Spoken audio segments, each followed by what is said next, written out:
على عباده الذين اصطفى اما بعد خواب سے اٹھے ہیں تیری کیسے کیسے بازیگر خواب سے اٹھے ہیں تیری کیسے کیسے بازیگر ایک جہاں عزم و ارادے سے ہے ان کے باخبر راست تھی آب و ہوا ان کے عمل جس قدر راست تھی آب و ہوا ان کے عمل جس قدر سروں کو ہوگی ناراض اتنی ہوائے غاضب پر جنہیں میں ڈھونڈتا تھا آسمانوں میں زمینوں میں جنہیں میں ڈھونڈتا تھا آسمانوں میں زمینوں میں وہ نکلے ملے ظلمت خانہ دل کے مکینوں میں معزز سامعین کرام اساتذہ کرام مہمانان اعظام اور عزیز طلباء آج کے اس پروگرام میں میری تقریر کا عنوان ہے استغلاث وطن میں علماء دیوبند کا کردار اس موضوع کی امانیت اور وسعت و عظمت نے بندے کے ذہن و دماغ میں ایک شور اور ہنگامہ برپا کر رکھا ہے کہ اس مختصر سے وقت میں کیسے کہاں سے اور کس زاویہ مخلوق سے منزل کو پانے کے لیے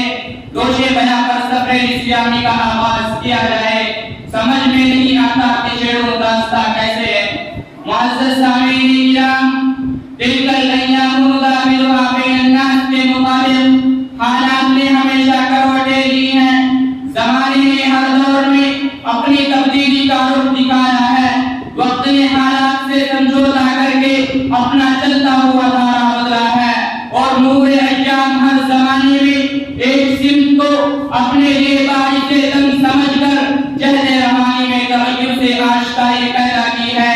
یہ مادر وطن ہندوستان جس کی گود میں ہم سانس لے رہے ہیں کچھ ایسے ہی حالات سے دوچار رہ چکا ہے چنانچہ 1857 کے آغاز کا زمانہ ہے کہ جب مغلۂ بنگال سے ہندوستان کی بدقسمتی کا سورج غروب ہوا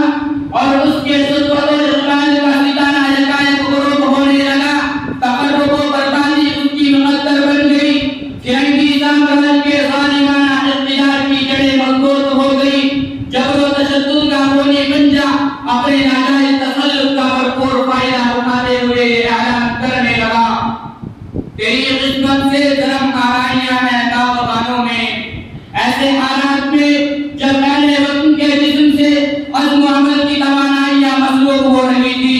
جذبات حالات کی برفیلی فضا میں بچھڑنے لگے تھے زندگی کی منڈے رخصت ہوتی جا رہی تھی کبھی رہنما اپنی نقبت و پستہ حالی سے سمجھوتا کر چکے تھے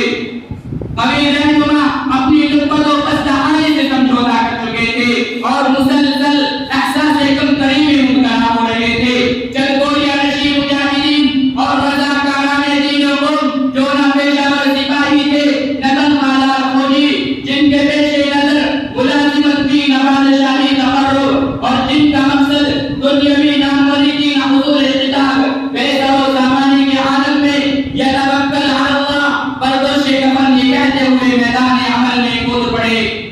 شہادت ہے مطلوب و مقصود مومن شہادت ہے مطلوب و مقصود مومن نہ مارے غنیمت نہ ایشور کشائی نہ دنیا کی خواہش نہ دولت جمانا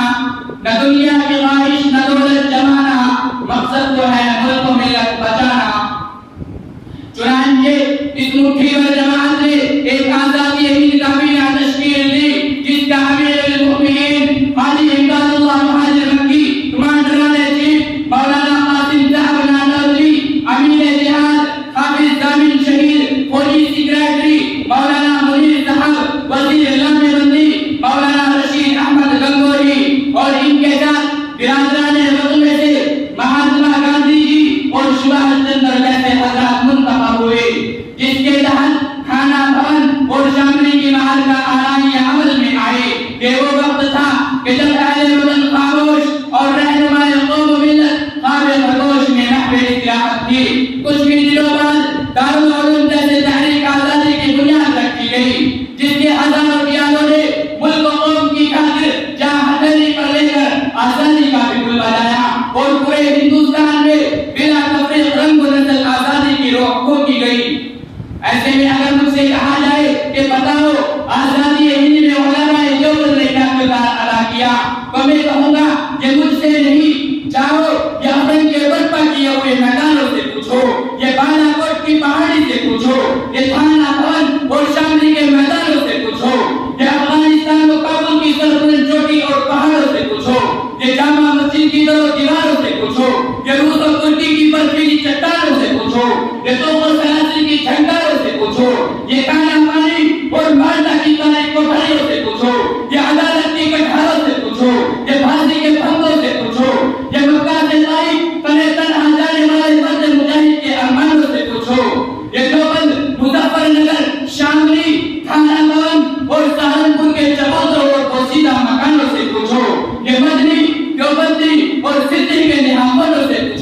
یہ کفایتی و عثمانی کے شور آواز بیانوں سے پوچھو، اور ہم یہاں کے سبزہ زار کھیت و کھلیانوں سے پوچھو، سر بلند چوٹی اور پہاڑوں سے پوچھو، یہ تمام کے تمام آزادی ہند میں علماء دیوبند کے کردار کی داستانیں سنائیں گے، علماء دیوبند کی شجاعت و بصارت اور ملک دوستی کے ترانے گنگنائیں گے، علماء دیوبند کی قربانیوں کے روح فرزا واقعات دہرائیں گے، اور آزادی کے خاطر علماء دیوبند کی اذیت ناک زندگیوں کے ان لوز و جافوز مناظر دکھلائیں گے،